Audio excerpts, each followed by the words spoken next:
I'm in grade 6. I'm doing my PYP exhibition on how nuclear disasters affect communities. Here's a video I made. Hope you enjoy. Australia makes most of its energy from coal, but soon that won't be possible. The world is running out of coal, and it is estimated that we have less than 100 years' worth of energy left.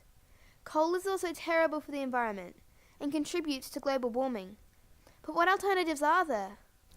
Some people think that nuclear energy is the way to go. Here in Australia, we have over a third of the world's uranium deposits, and nuclear energy is extremely clean when compared to coal. It generates no greenhouse gases, as the reactors only emit steam.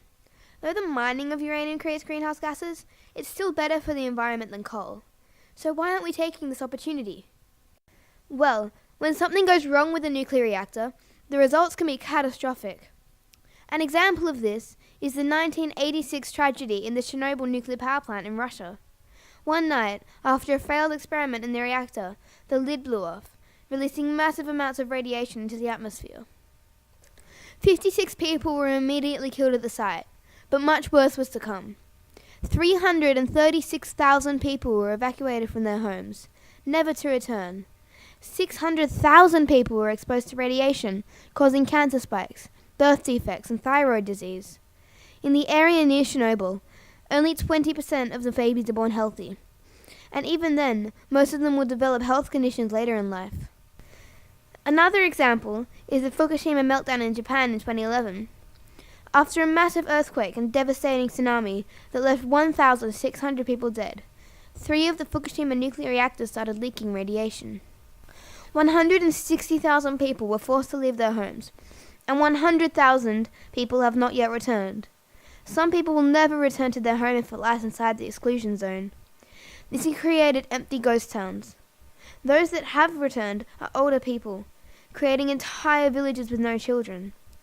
Any farm animals that were in the zone at the time of the accident will never leave or be sold, for fear of poisoning the food chain. The reactor was built on the coast, and the radiation has been leaking into the ocean. 1,600 people were killed in the earthquake and tsunami, but no one has to date died from the radiation. In fact, the biggest costs have been psychological, with most deaths occurring from suicide. Scientists still don't know exactly what happened in Fukushima, as it's still too dangerous to enter one of the reactors. But they do know that if all of the Fukushima reactors had melted down, then nearly all of Japan would have been destroyed. There are other problems with nuclear energy too.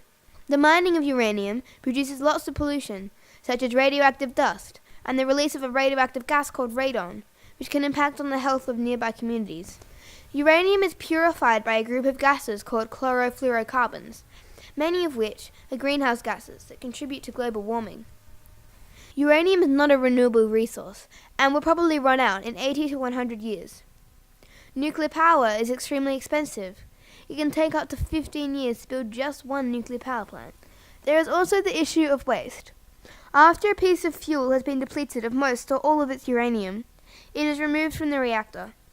This spent fuel is highly radioactive and extremely dangerous. Estimates of how long it will stay dangerous for range from 10,000 to millions of years, so it has to be stored somewhere safe for a long time. But where? So far we've been burying the less radioactive waste deep underground, but we still don't have a solution for the high level and most dangerous radioactive waste. This waste just sits on the surface in concrete tanks filled with chilled water. Nobody wants nuclear waste near where they live, since radiation can cause many health issues, and it makes them feel unsafe. So are the benefits worth the risk? Is nuclear energy for Australia? Let's look at what the politicians have to say. Federal Minister for the Environment Josh Frydenberg says, "The Australian government believes all energy options, including nuclear, should be part of any community discussion about Australia's future energy mix, particularly because it could provide a future source of reliable, low-emissions baseload power.